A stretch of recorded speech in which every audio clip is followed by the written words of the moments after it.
Berbagai tekanan dari kaum musyrikin membuat Nabi Shallallahu Alaihi Wasallam dan para sahabat tersiksa, sehingga mereka membutuhkan tempat perkumpulan yang rahasia.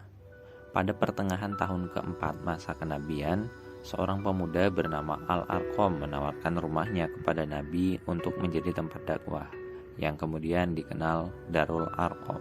Kaum kafir tidak kehilangan akal dalam menghalangi dakwah Nabi Shallallahu Alaihi Wasallam. Berkat perlindungan dari Abu Thalib, mereka tidak berani mengusik Nabi. Namun, orang-orang lemah yang masuk Islam menjadi tersiksa. Para tetangga Nabi yang dihasut Abu Lahab turut membenci Rasulullah. Dan Abu Jahal beberapa kali menyakiti Nabi Muhammad. Kebenciannya itu juga berasal dari fanatisme kesukuan. Suatu ketika saat Nabi sedang sholat di depan Ka'bah, Abu Jahal melemparkan kotoran di atas kepala Nabi Muhammad yang sedang sujud dalam sholatnya. Setelah Fatimah membersihkan kotoran di atas kepala Nabi, barulah Nabi bangun dari sujud dan menyelesaikan sholatnya.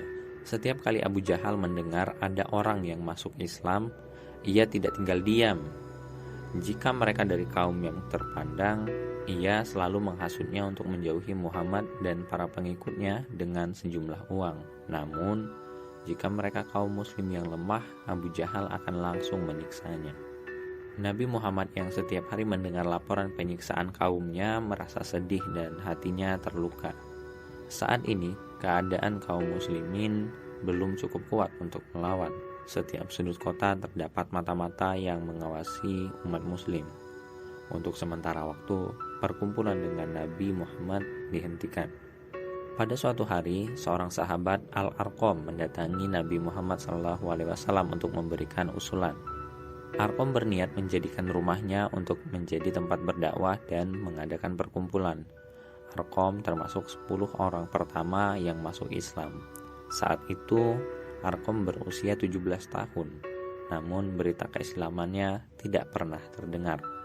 Akhirnya Rasulullah dan para sahabat menggunakan rumah Arqam sebagai tempat beribadah dan berdiskusi strategi dakwah. Jumlah orang yang masuk Islam semakin meningkat. Kepiawaian Nabi dalam berdakwah membuat hati mereka condong kepada Islam. Setiap orang yang berbicara dengan Nabi membuat mereka bahagia dan tenang. Al-Arqam wafat di usia 85 tahun. Beliau berwasiat agar jenazahnya disolatkan saat bin Abi Waqqas. Demikianlah kisah Darul Arqam, markas dakwah pertama umat Islam. Hikmah yang bisa kita ambil dari kisah ini adalah: pertama, kita harus punya pertimbangan yang matang untuk melakukan langkah-langkah strategi dalam dakwah. Apa dampak yang akan terjadi jika langkah tersebut diambil? Seperti halnya pemikiran Darul Arqam sebagai markas dakwah kala itu memiliki pertimbangan yang matang. Rumah Arqam terdapat di lereng Bukit Safa, juga dekat dengan Ka'bah. Namun, letaknya agak terpisah dari pemukiman penduduk lain. Di sana orang Quraisy mengira orang Islam akan melakukan pertemuan jauh dari kota. Orang Quraisy juga tidak berpikir markas dakwah akan ada di rumah anak muda. Pasti dilakukan di rumah orang tua seperti Abu Bakar dan yang lainnya. Selain itu, Arqam masih satu kabilah dengan Abu Jahal. Tidak ada yang berpikir Arqam akan mengkhianati kabilahnya. Selain itu, berita keislaman Arqam tidak pernah terdengar. Hikmah selanjutnya adalah kontribusi dalam dakwah bisa dengan berbagai cara dari apa yang kita punya.